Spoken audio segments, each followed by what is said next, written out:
That's being run in collaboration with the Intelligent CIB. Just a couple of points to make prior to beginning. The webinar is being recorded and will be available after the session. This webinar will contribute towards your CPD with certificates being issued after, and there will be a Q&A session at the end of the 3 presentations, so please feel free to pop your points and questions into the chat window. If you could just use the @ symbol on your keyboard and direct it to the speaker, this will make it easier for us to find the questions. Okay, so thank you for listening. I will now hand over to Bill Browning of Terrapin Bright Green for his presentation on community benefits of biophilic design.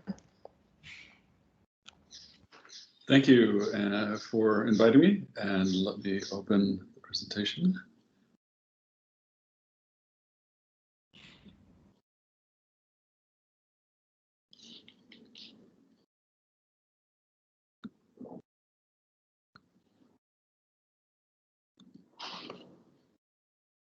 Great. So talk a little bit about a field of science in which we've been doing research for almost 30 years now, a topic called biophilia. The word comes from the social psychologist Erich Fromm, literally from the Greek words love and life, but really got its working definition from the... Can people see the screen? Yes, we can see the screen. Okay. I just got a message popped up that people couldn't see it. So it gets its working definition from Harvard biologist E.O. Wilson. And the science is pretty intriguing, and there sort of falls into a broad series of categories.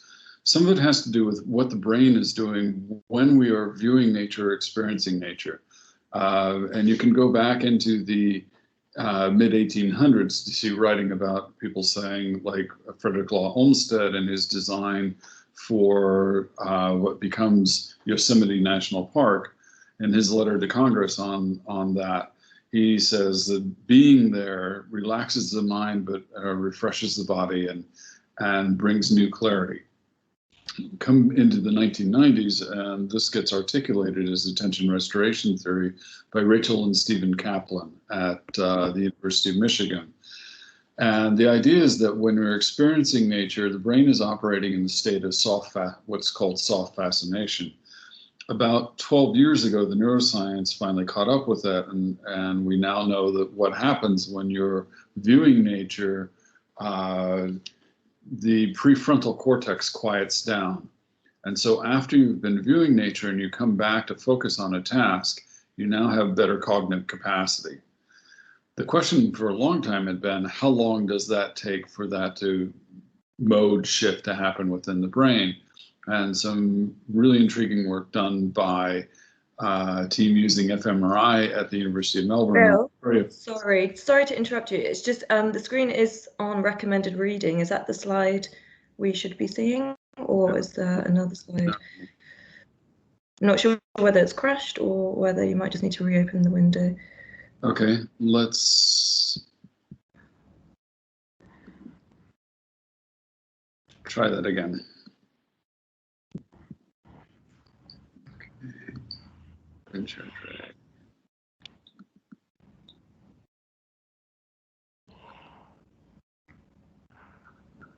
Okay, do we see attention restoration theory?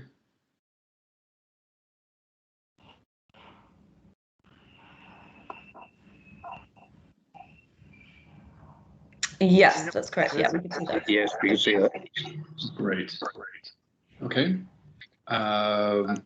So what they learned at the University of Melbourne was that it actually only takes 40 seconds of viewing, and even just viewing a photograph of nature for the brain to shift processing mode.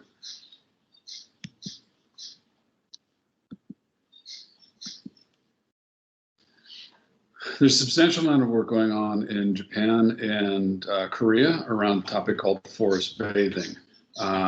Which is a lot of their research on biophilia, which is frequently about immersion, walking or sitting in the forest. And they are finding a number of physiological benefits: lowered heart rate, lowered blood pressure, and significantly lowered cortisol levels in the body. What's intriguing is that after the exposure to nature, even just 15 minutes of walking in a forest or a park, the cortisol level stays down. When you come back into your work environment or other environment, your cortisol level stays down for multiple hours after that exposure. So we're finding that this tie to nature isn't just a temporary response. We're also seeing it changes behavior, and for instance, increasing the number of street trees in a retail district changes the way that people think about and their willingness to pay within those precincts. So we're finding lots of economic benefits, along with adding street trees definitely lowers the heat island, which then lowers the overall energy use of the community. Adding street trees also has an additional health benefit, and work using the National Healthcare System data for Canada, separate from the demographics of the neighborhood, they found that having 10 more trees per street came to the health out equivalent of an increase of $10,000 in annual income, or being about 7 years younger. In Barcelona, work was done looking at tree canopy in schoolyards in particular, and they also looked at tree canopy around children's homes and tree canopy on the commute to schools. And once again, separated from demographics, they found that children in those schools where the schoolyards had better tree canopy had a significant improvement in the rate of cognitive development over the course of the school year. And so this was a study involving about 2,600 children in grades 2 through 4. So if we take all of the science and what we've come through over the years, we find that we can categorize the responses into sort of 15 different experiences. And so we use this as a pattern language. And pattern language has been used by designers and builders for hundreds of years, but they usually are a pattern language based on objects. This is a pattern language based on a series of experiences. And so we find that those experiences fall into 3 broad categories: direct experiences of nature in the built environment, analogs of representations of nature, are the 3-dimensional nature of the space itself. Now, 15 patterns is a lot to remember, but what we've learned is that different patterns support different outcomes. And so this is a way to filter for an urban space or a park or a building, which patterns might be the most relevant ones to implement within that space. Now, you'll notice that most of these actually don't involve plants, right? Most people think when we have a discussion about biophilia, it's just plants. But there are good examples. Direct engagement in the experience of nature is really important. So this is Khoo Teck Hospital, a public hospital in Singapore. We are looking across at the patient wards, and so each of the patient wards are daylit and have natural ventilation. Some of them have little sky gardens, but pretty much all of them have a view out to this building, the clinical wing, and on the roof of this clinical wing is an organic community garden. It's run by people in the local community. The food here is used in the community, but also in the kitchens in the hospital as well. And the space between these 2 buildings is a linear park, which you can see to the image on the left, that has a waterfall and a stream in it, and incredible bird and butterfly biodiversity that's actually measured by people in the local neighborhood. And so this builds on the work done originally in the 1980s by Roger Ulrich at University of Texas, and subsequently done by teams at Chalmers University in Sweden.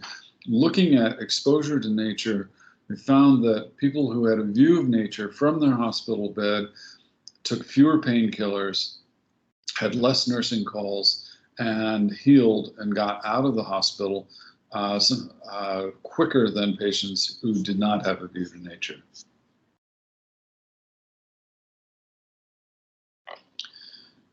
In the middle of Manhattan, roof terraces can be a real benefit. And in fact, they are great for lowering heat island and extending the usable space. And so this is one of 3 roof decks at the architectural office of Cook Fox Architects on 57th Street in Midtown Manhattan. And here you see a shade trellis over a table where meetings and people work. And this originally was just basically a sea of black asphalt. And so this helps change the heat balance of the building, also helps deal with stormwater, and provides this great biophilic working space with incredible views to other portions of the city.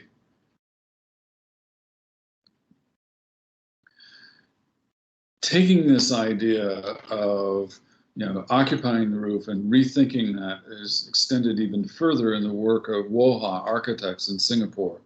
And so Woha were one of the folks that was responsible for developing the concept of green area ratio. So a new building in Singapore now is required to have more horizontal planted surface area than the footprint of the building. So similar to the real estate calculation of a floor area ratio, green area ratio is the amount of green space. And they are frequently achieving green area ratios of more than 2, so more than twice the footprint of the building. This is one of their newer projects. This is a public building. The ground floor are government offices. Then there's public and seniors housing in here and free market housing in this mixed use vertical development that covers over city block. And the park and almost forestscape that's created on top of this building is extraordinary. Woha has taken a further step in a number of their projects where they've used the green area ratio, bring in biologists to measure the bird, insect, and other biodiversity on these buildings and find that it's greater than even surrounding parks. It's really quite extraordinary. It doesn't have to be a big space. This is one of the first pocket parks. It's 10 meters by 30 meters. It's Paley Park. It was built in 1967 in the middle of Midtown Manhattan on a very busy street on 53rd Street. The dappled light coming through the trees creates a pattern that's called a statistical fractal, which we know from neuroscience work done by Salk and the University of Oregon. When we see those sorts of statistical fractals, the brain will relax and we'll see a relaxation response that we can measure even through just galvanic skin testing. The water wall at the back provides an acoustic mass that screens out the traffic noise. And so while we actually still hear the traffic noise, because of the process called psychoacoustics, the brain will choose to listen to water over other sounds and filter out the other sounds so that all we were basically hearing are the conversation with our friend and the sound of the water. And this is an extraordinary space. We visited at all times of the year. We have an office in New York, and the only time this park does not have people in it is typically when it was those rare occasions when the water feature is turned off. And then finally, taking this idea of water and infrastructure, this is actually a stormwater control system in the Pearl District, which is a redevelopment of an old warehouse and railroad district in the core of Portland, Oregon. And to deal with the stormwater, this park was designed by Herbert Dreisidel and Talia Dreisidel. This is a stormwater control park. The water is cleaned biologically and is actually can be interacted with. People can get in the water and interact with the water, and this controls the stormwater for the surrounding several blocks. It's an incredibly popular park and quite beautiful. So you can see many more of these sorts of examples in our work. You can download 14 Patterns of Biophilic Design and the Economics of Biophilia, also papers on psychoacoustics and fractals from the Terrapin website. And we have a new book that was commissioned by the Royal Institute of British Architects, Nature Inside, which starts at the level of fixtures and fabrics and goes all the way to urban parks. And thank you for your time. Bill, excellent. Thank you so much for your presentation. You've really raised some interesting points there on human connection with nature. I thought the hospital example was particularly interesting, and I know we'll come back to these at the end with Derek's conversation. So thank you, and we will now move on to Urban Greening, Every Little Helps, presented by Alexander Bond at Biophilic Design.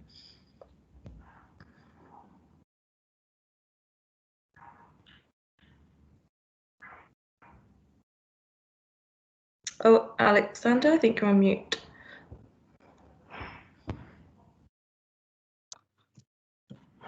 No mute now? No, we can hear you. Brilliant. Excellent. Thank you very much indeed for the invitation to speak. Excellent, insightful presentation, Bill. Really, really interesting. So yes, my name is Alexander Bond. I run a company called Biophilic Designs, and I'm going to now load my presentation. Hopefully you will all be able to see it shortly.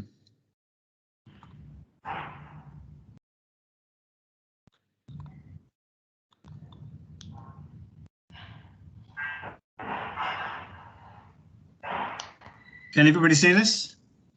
Yes, we can see. Fantastic. Great. So yes, my talk is going to be aimed at helping to make the world a greener place, one plant at a time. As Bill alluded to, it's not only plants that features part of the sort of the impact biophilic design has on our psyche, but this is one area that we tend to focus on in the business. So we're a London-based company specializing in interior and exterior green walls, green roofs, interior greening schemes, that's predominantly for offices, preserved moss walls, and also act as a biophilic design consultancy. Now, I would like to talk to you about two projects that we've worked on. One of them is an exterior green wall, and the other one is a pre-vegetated green roof. And I want to sort of talk to you about the how these projects came about and what was involved in part of the installation, so you get a sort of almost a hands-on feel as to what's involved. So first, I'd like to talk to you about a exterior green wall project we worked on in Balham, which is in Wandsworth in London. And this was actually for a private residential development for a group of flats. It's a new build, was a sort of a redevelopment, let's say, and this was actually a stipulation by Wandsworth Borough Council. So they as part of the planning process, they indicated the need for sort of green amenities. So we were brought on to factor in a green wall space, and here you can see the before and after image, and I hope you will agree the one on the right looks slightly better than the one on the left. Here you'll see that we've chosen a range of plants suitable for the environment, but also ones that will help with the aspect of increasing biodiversity in the local area. So we chose a group of plants which looked like they would certainly work well together and help the birds and the bees in the local vicinity. Now, the process of installing this green wall was quite complicated, mainly because of the size and also the height. We use a tray system. So here on the first image on the left, you can see lots of trays positioned horizontally. Now these are fixed onto vertical uprights, and these trays, they hold 3-litre potted plants, and then you place those potted plants directly into the trays. So this is a really interesting and clever system because number one, it's relatively straightforward to install. Number two, the trays act as a fantastic barrier for water and humidity behind the wall. So it's a good way to sort of separate the green wall from the wall that's holding the green wall. And also very, very easy to plant the plants, because all you're essentially doing is positioning the plant pots, which is a great way of being able to populate a wall quickly. And efficiently, but also it means that if there is any plant failure, then it is much easier to swap out the failing plants as opposed to some other types of green wall where you might actually have to physically pull out the plants. So here it gives you a bit of a snapshot into the process involved in creating this green wall. And here you see happy guys on the right, finished project. Really, really interesting one to do. And technology has been a great helper in terms of how we green our spaces, and we have installed 3G sensors directly into the wall, and they report back to us, back to our computers, and they give us live data on the moisture levels, light levels, salt levels, and all of this data is really, really helpful in maintaining the health of the wall and picking up on any issues that may be arising. For example, if there is a drop in water flow, or if there are any blockages, then we would pick that up pretty quickly. So it's always good to have that sort of that help of data. Always helps. And alongside that, the equipment used to help with the irrigation system has improved significantly. And we now have remote controlled, Wi-Fi controlled irrigation systems, which help us to modify the irrigation schedule depending on the temperatures. We know what's going on in Canada right now, and the world is more susceptible to extreme variables in temperature. So in order to keep our plants alive, it's really, really useful to have this kind of technology available, which helps us to keep these plants in best condition. And here you see the completed installation. It looks absolutely lovely. Next project is a really exciting one for a central London project. It's a retrofitted green roof. So this is placing pre-vegetated green roof panels onto existing flat roof, directly onto the waterproof membrane. And this is a brilliant way of retrofitting green roof onto this, what we call dead roof space. And this client in particular, Fortnum & Mason, so this is in the heart of Piccadilly. We worked with their sustainability team to identify up to just over 200 square meters of dead roof space on their Piccadilly property. And this is flat roof space, which can be used to retrofit a green roof. And this is what we did. So we worked together to identify various locations where it would be suitable to install this green roof. And for those of you who are not familiar, Fortnum & Mason, they house their own bees up on the roof. And at the beginning, before we installed the green roof, there was quite a one of those sort of traditional roof spaces that you can see in the top right picture. There was very little green about. So the bees were very happy when we managed to install the green roof panels, the pre-vegetated panels. And here you can see just how beautiful it looks by comparatively. Choosing the right plant balance was essential, because we needed to obviously select a range of sedums which are excellent at sort of dealing with extreme conditions. And we also wanted to install a range of different wildflowers to create a sort of a biodiverse environment. And I think that should be quite obvious by these photos here. Now, the actual system used, now these are essentially trays which are made of recycled plastic, and they have the growing medium, and they also act as a reservoir, water reservoir. So these panels are a really excellent way of retrofitting a green roof by placing them directly onto the waterproof, the barrier on the top of the green roof, and they slot together very, very easily. And because because of their design, they can easily be removed if there is any need for access to the roof space. So a really, really excellent way of being able to apply the principle of a green roof to an existing roof space. And here you'll see the first season of full bloom, and it's incredible the amount of insects that you could see up on that space in a very, very short space of time. And you'll see the first picture on the left. This is just after the installation. And here is the same area 2 years on, and you can see it's almost like a meadow. It is a meadowland. This picture was taken a few weeks ago after a very, very dry spell. So it does look dry, but it's also extremely lush, and you can see how quickly the plants have taken to the space. And it's carpeted with bees and insects now. So it was quite a sterile environment before, and now it really is an incredible space. So it's amazing what can be achieved with such little space. Here are some of this is not an exhaustive list of the benefits of the green roof. As mentioned earlier, the panels are brilliant at managing stormwater, because they hold water in the panels, so really, really good for stormwater management. They also are very good at sort of extending the life of the roof, because they prevent sunlight from penetrating the the first surface. So it's really, really impressive the amount of benefits bringing green into our spaces can achieve. And this is by no means an exhaustive list.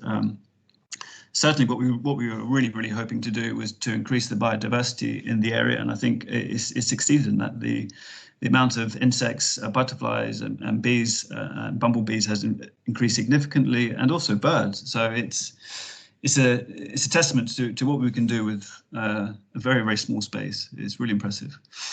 Now, the talk is aimed at the concept of lots of small projects can actually have a big impact. Now, this is an aerial photograph taken from Google Earth of central London. That looks like smog. I hope it isn't. And if you zoom in, you can see that it's actually just the colour of all of the asphalt and concrete buildings. And you can see that there are parks dotted around in there. And somewhere within that space is Fortnum Mason's building, but you can't see that because it's too small. However, there are estimates that there is a similar amount of dead roof space in Greater London as akin to Richmond Park. So for those of you who are familiar with Richmond Park, it's a massive green space. So there's a good indication that one project may not achieve a huge amount, but if you can imagine more and more people, organizations from government level all the way down, then we can slowly start to bring nature back into our urban spaces. And this is exactly what's happening, thank goodness. So here's a great example as to what the Crown Estate are doing on one of London's famous shopping streets, and as a way to improve, to make it more accessible, but also to increase and make it more of a green, vibrant space. And what a difference that makes. That's it. So that's a very, very sort of quick insight into what we do and a couple of the projects that we've worked on. And as you can see, thank you for listening, but also thank you to everybody's efforts in helping to make the world a greener place, one plant at a time. Thank you very much.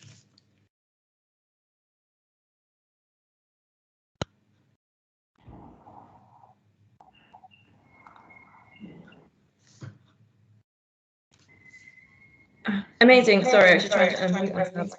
Thank you, Alex. It's really good to see some really good, vibrant, living examples of green roofs in London, because we don't often get to go up and see the top of Fortnum and Mason. So thank you very much for that. We have got some comments and bits in the chat windows. We will come back to those in a conversation with Derek again afterwards. So thank you very, very much. We will now hand over to our final speaker, Austin Brown, who's a senior scientist at ARIP, and he will be presenting on harnessing nature's benefits to include the importance of avoiding greenwashing. So please take the stage. Super, thank you very much, Kirstin. And I just want to say thank you to Alex and Bill. Some fantastic presentations there. Hopefully I can live up to that as well, but some super interesting stuff. Bill, I was very interested in a lot of your work. I'm going to have a deeper look into that because it's really quite startling. Anyway, we shall press on. Oh, there we go. Okay, so we're going to look at biodiversity benefits, just briefly, because I think particularly Bill has covered this quite well. I then want to go on to my favourite subject, which is greenwash, which does tend to annoy me quite a bit. And then what does biodiversity actually need to be successful in our urban areas? So, as I say, I won't go into detail about physical and mental health, because I think both Bill and Alex have already covered that. I quite like this though that I found on the net. I think it just says it all. Green space. Oh, sorry, Austin. Sorry to interrupt. Just can you just share your screen, just because we can't actually that see would help. Slides yet. Thank you.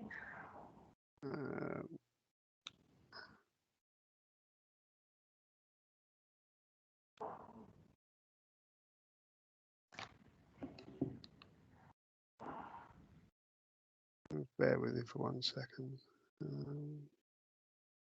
Okay, there we go. Is that better? Not yet. No. Oh, something's happening. I could see one slide. Yep. Super. Yeah, here we go. Right. I can see biodiversity benefits. Fab. Thank you. Okay. So. Okay, so as I say, I don't want to go into too much detail about mental and physical health. I think that's been well covered, and it's well understood as well. But as I say, I did like this little snippet off the net that I think says it all. Just how important green space is to us. Something that's not discussed as much is biodiversity's role in disease control. And hopefully you can see from this chart here that with increasing species richness, so increasing biodiversity, the density of infected, in this case nymphs, comes down. So a very good example of the more diverse in terms of biodiversity your urban area, potentially the better disease control you will have. I think, interestingly, this may be, well, I think COVID could be a good example, a good modern day example of this, with such a dense city as Wuhan. And I'm not saying it is, but I think this chart is quite telling. Okay, urban heat island effect. The guys have touched upon this, but it's not just shading from trees. We see here the average of 13% reduction. I guess in some places it could be more, but it's not just a shading. You know, you wouldn't achieve those sort of temperature reductions with a pure hard canopy, a gazebo, if you will, over you. It's the magic of plants and the evapotranspiration that takes place as trees and foliage respire. So it's a massive, significant cooling effect that you just don't get from hard infrastructure. Flood risk, obviously something that is becoming more and more prevalent with our increasingly wild and wacky weather that we have in cities. And something additionally that again is not often thought about is groundwater recharge. You know, you don't want all of your water flowing off of surfaces, hard surfaces, rapidly, and going into sewers and then into the Thames, or the Thames super sewer, as it will do shortly. But you want to retain that water and let it seep back into the ground. This is a big issue in London. It's a big issue in other cities around the world. I've recently worked in Riyadh, where it's a huge issue. Carbon sequestration. So most people think of carbon sequestered as an above ground entity, apart from peat, of course. But 3 times more carbon is actually stored in soils than in the vegetation above soils. But it only can do that if those soils are living and they're healthy and they're biodiverse. Business benefits. We had a slide earlier about the Crown Estate. We've worked extensively with the Crown Estate, and we've seen, as you can see there, increasing footfall. This was pre-COVID, of course, but essentially rising of rental yields, rising of property prices, all when associated with green space. And it's not just me that's saying this. Just as a final on benefits, the UN have stated it in words there for you, the benefits. Okay, greenwash. We often see a lot of greenery in our cities, but just how biodiverse and just how beneficial is it? A classic one is amenity lawns that I always do great battle with landscape architects over. amenity lawn, it has some benefits. Yes, it has some benefits for flood storage, but certainly biodiversity and carbon sequestration, it has very little benefit. You may have only 1 or 2 plant species in an amenity lawn, and certainly the soils below it will not be furnished with the levels of biodiversity above that they need in turn to become a rich soil system that can sequester carbon and indeed store floodwater. As I like to call them, lollipop trees that we see more and more. Again, not so good for biodiversity, not so good for flood storage. Carbon, yeah, again, it's all right, but it's not as good as it could be because most of these trees are planted in tree pits, so that limits the life below the tree. Finally, on greenwash, within my wider environment team, we have air quality experts, and they've done a lot of research into air quality and plants, essentially green infrastructure. And often green infrastructure is oversold with its ability to mitigate pollution. Often particulate matter will just sit on actual leaves, and then when it rains it's washed off. When it dries it's resuspended. Trees can also limit dispersion, as you see here. They in narrow canyon type streets, if you have a lot of trees and then busy roads at ground level, you trap the pollutants in there. And so ironically, trees can actually prevent pollutants from leaving the actual canyon of a narrow street. Vegetation is also quite a poor sink for NOx or nitrogen dioxide. Whilst it does absorb a small amount, I think tests have shown it's in the region of 1 to 2%. So it's pretty poor. So certainly the message from my colleagues within air quality is air quality needs to be addressed and tackled at source, which is the polluters, the diesel engines, car engines, and so on. That's where we need to focus our time. If we get time later on, we will look at how with well-sited planting, you can achieve some benefits, but it has to be in the right place and in the right habitat.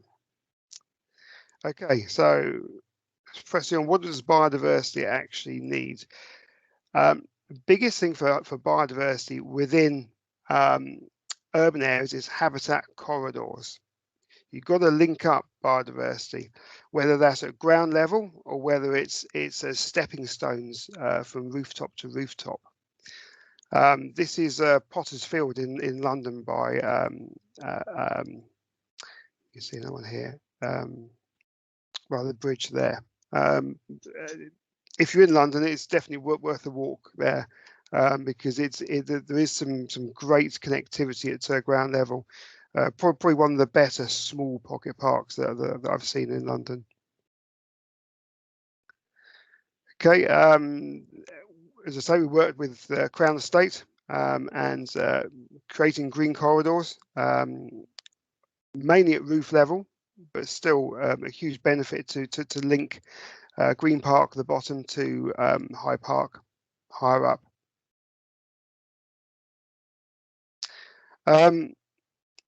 SUDs obviously have a huge benefit, not just for biodiversity, but also for flood storage and carbon.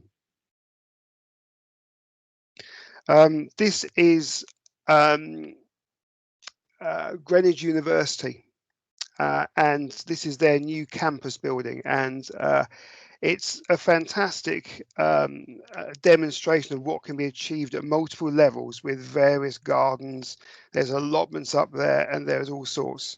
And to take it to an extreme, this is in Japan, And the story behind this is quite interesting. The developer wanted to develop a building at this location, but the said location was actually on an existing park. So there was a lot of resistance, and rightly so.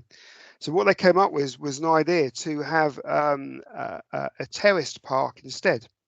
So if you take the fact that the hypotenuse is longer than the adjacent edges, then you actually increase the park area. So I think a benefit to cities. Here's another example, albeit quite a species poor grassland.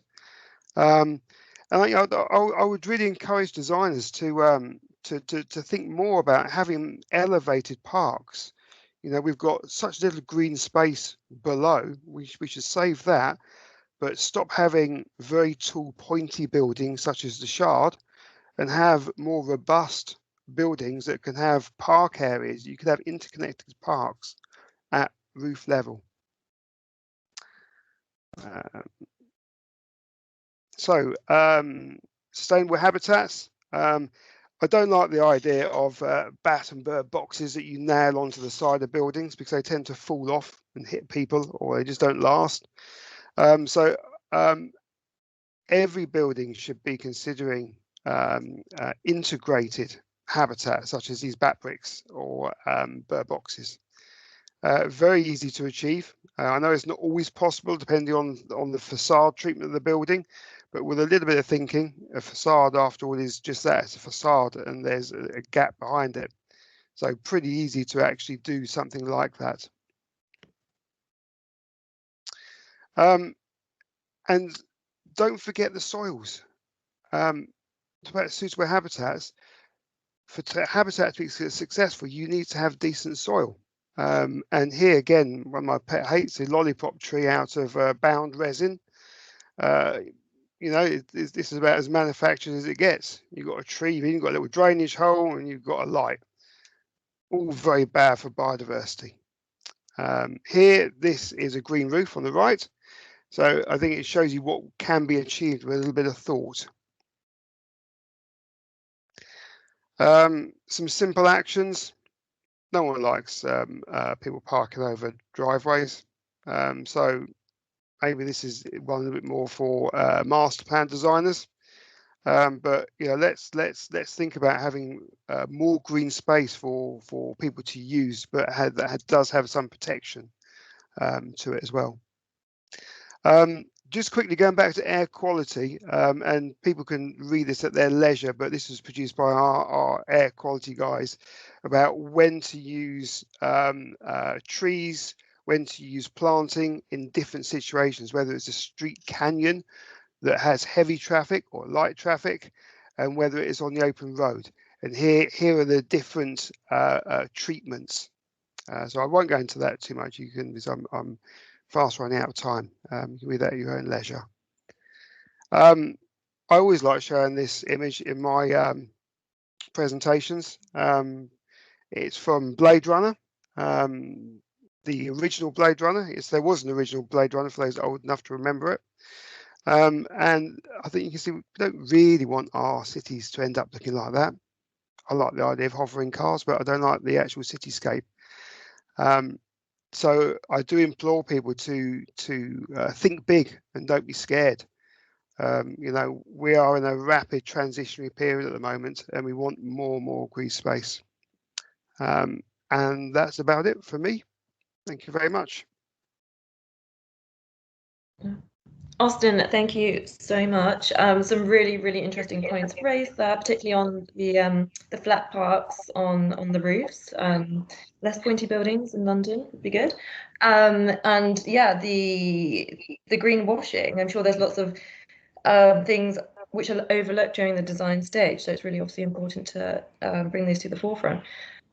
So we are running to time, which is brilliant. And I will hand over to Derek from the University of Reading, who's now going to lead a discussion between speakers. I think everybody's mic should be on mute now, so please feel free to raise your hand if you have any questions, or pop your comments and questions in the chat window, and we will attend to these. Thank you very much. Hello, everyone.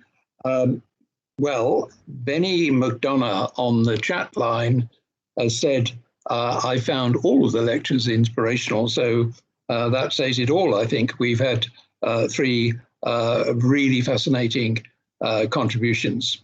Now, on the chat line so far, I've got, I think there's some more coming up, but the ones I've got recorded here at the moment are about 5 comments. Brian is asked, made a comment about things in general, but 2 specific questions about Tanner Springs and their cooling effects, possibly, and something about salinity and moisture balance towards Alex. Could we perhaps consider those first? There's Bill on Tanner Springs and Alex on salinity and moisture balance.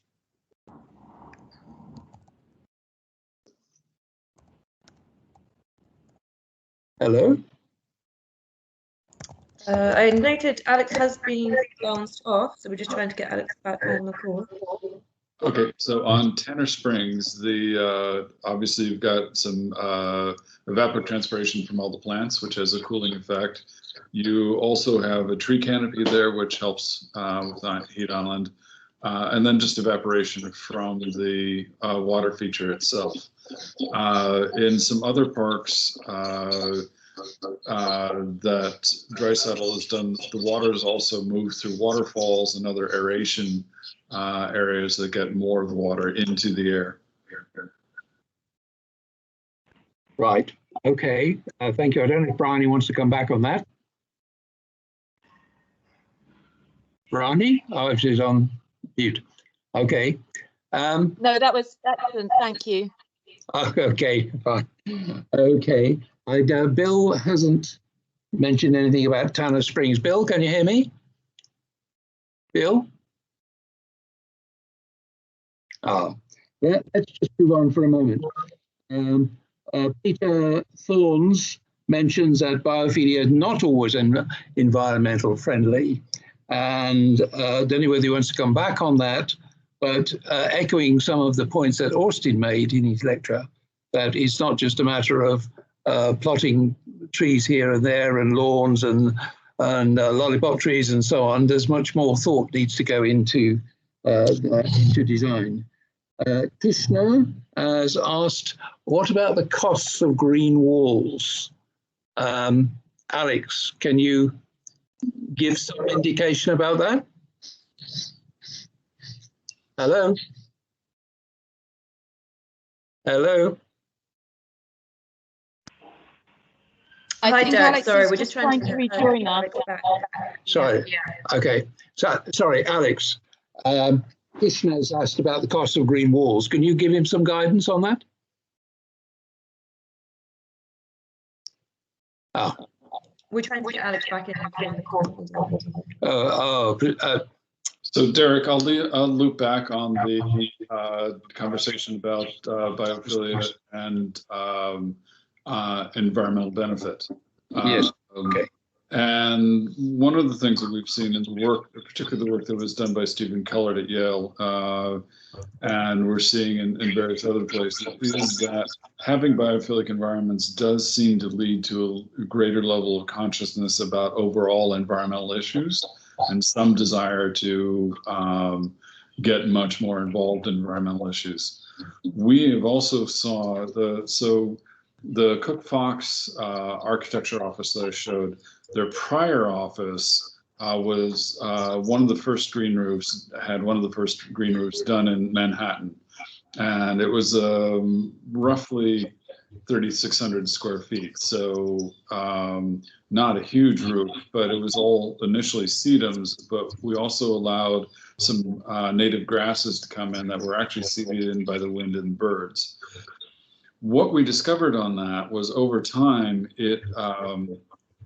the roof started developing its own ecosystem. So after a while, we started seeing bugs, and then we started seeing dragonflies hunting the bugs, and then we got various species of birds interacting, hunting the bugs, and then finally we had small kestrel come in and hunt the birds on the roof, which was a little shocking for people the first time they saw it. But what people then came to realize was that roof had become its own ecosystem.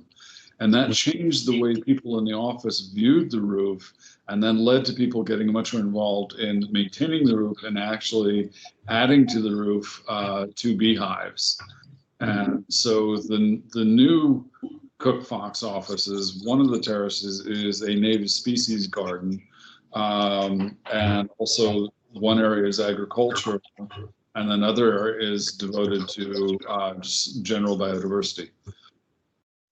Very interesting, Bill. You might be interested to know in the UK, local authorities now are putting biodiversity very high up on their agendas, much more than it has been. And of course, one important aspect of that is, as Alex showed us about the rooftop in Fortnum Mason in central London, an attraction. I think he talked about the bees, and has been concerned about the bee population, which has actually gone down due to pesticides and various other causes.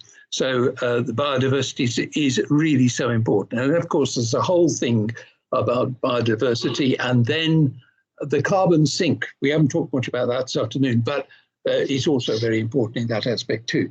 Now, John Matthias mentioned landscaping, which erases local ecological diversity.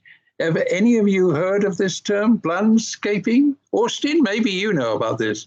I haven't, but I'm going to include it in my next presentation. I love it. That's very interesting. Yeah, and so something that I dislike as well. But that said, you know, and maybe this comes back to green roofs. I think the word green roof, I think, is a bit scary for a lot of people. I personally don't like to use the word green roof. I use the word biodiverse roof, because you can have a brown roof in the right area that is just as key to local species as an intensive roof. You know, so I think people get worried about loading and weight, and they immediately think that a green roof has to be the same typology across, but it doesn't have to be that. You can have the more weighty elements on the roof or around the edges or on load-bearing areas on the building. Then you can have lighter sedums if you've got a big span. You know, I think people just need to mix it up and not think that a green roof is all negative. Thank you, Austin. Alex, are you unmuted now? Can you hear me, Alex? I can hear you. Yeah. Hi. Someone has asked a question about the costs of green walls. Can you give any idea about the costs? And then I would like to extend that to the three of you. When you're dealing with clients, and you have to put the economic case for your work in this in Biophylic design. How do you kind of come out to do that? So first of all, this earthy question: costs of green walls. Any ideas you can? Well, of course, yeah. I mean, I have many ideas, but it's entirely relevant or relates to each project individually. Although, I mean, and of course, the plant types and the span. But generally speaking, I mean, you can achieve a green wall anything between £500 a square metre all the way up to £1,500 a square metre, depending on what you're looking to achieve and how vast the space is. So they can be quite costly. They can be quite they can be quite prohibitive on a cost basis. But there are less expensive ways of achieving similar results from not necessarily having a fully fledged green wall, but you can have trading plants instead. So you can sort of go halfway. So there is always a way. There's always a way. Green walls are, if you sort of have the bells and whistles irrigation systems, and if you take everything into consideration, then yes, they're not necessarily they can be cost prohibitive, which is a shame at this stage. But if your client says to you tell them about the costs, and they say, "Oh gosh, it's very expensive," you know, and this typical word "expensive" without looking at value. How do you argue back the value argument that this is money well spent for all the reasons the three of you have outlined in various ways this afternoon? Well, there you go. I mean, the whole business of urban greening and our business, the Biophylic designs. The question is always raised. Is it worth it? What's the what's in it for me? Why do we need to invest in these things? And there is so much evidence and data to support the reasoning why we do these things. So, for example, if we're working with a healthcare provider, for example, using some of Bill's excellent examples from hospitals across the world, you can see that there are benefits, there are tangible benefits to using green as a way to help people in those environments, and that can be applied across every sector. We see that in not only healthcare facilities, but in educational environments, a huge impact on how people learn better in those environments. So it is a positive thing in every industry, and I challenge anybody to tell me it isn't. So there's always a benefit. There may not, there might be a cost, but there's always a benefit, almost always a benefit. That's right. It's getting that belief over. Now, Bill, in America, presumably, you show them a copy of your presentation, and they're very convinced that they must have some greenery. I mean, how do you tackle it? So when we were early conversations about biophilic design, we would see clients sort of nodding their head, going, "Oh yeah, that's really nice," and it wouldn't go much further than that. And so that's why we wrote the publication Economics of Biophilia, literally to lay out the economic arguments and benefits by different sectors, healthcare, commercial offices, and things like that. One of the things I would like to loop back to on particularly with green roofs and green walls and also street plantings as well is biodiversity is actually really important to people's response to it. I can do a massive green wall that's a monoculture, and yes, it has environmental benefits and some biophilia benefits, but I could do a smaller one that's more highly biodiverse and beautifully designed. That will get and hold our attention better. And we've asked some of the environmental psychologists we work with why they think that's the case. And there's also work even just on plants and of big ficus trees is interesting. One ficus tree with 3 other species around the base of it actually gets our attention more because the brain interprets that as a habitat. Like, in monocultures, typically when you see a monoculture in nature, you're looking at an unhealthy ecosystem frequently. They don't occur that often in nature, but when you see more biodiverse settings, we intuitively respond that, oh, this must be a healthy place for me to be.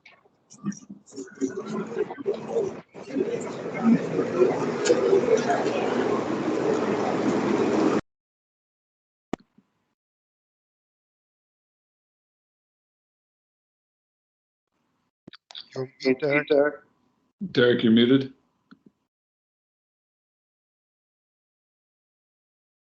Okay, sorry, Austin. We're coming to the end of our time for discussion. I wonder, having heard the discussion and the presentations, have you any concluding point you would like to make? I think as Bill has set out, I think our clients realise the benefits of biodiversity, biophilic design. But I think they often need to be more encouraged about the economics of it all. And certainly, Bill, I'm going to read your publication for sure, because some of the work we've done on the Crown Estates, it has shown increased footfall. And hard-nosed developers, that's what they want to hear in the long term. Unfortunately, it's a sad fact, it's a fact of life, but developers want to know what they're going to make out of it. Well, we could carry on this discussion for a long time, I think. We are going to do another webinar in the series sometime in September, I think, probably. And I would like, since I worried you in the first place to come and do this afternoon, I'd like to thank you each individually for responding to my invitation so promptly, and your presentations are so lovely. To do the final closing, I'm going to hand back to Kirstin, our chairman.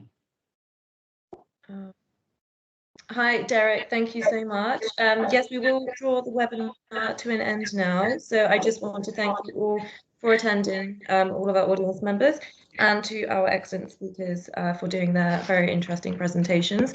There's been lots of interest from the audience members. Some people are interested to show the presentations to local city planners. So those people, to those people, we will make the presentation and the webinar available on our website, and it will also be sent out via a link on email. If you do have any questions, please feel free to contact us via the Resilient Cities webpage, which we'll just drop into the window shortly. And just a final thank you to everybody. Please look out for future webinars coming up. We will do some more on biodiversity.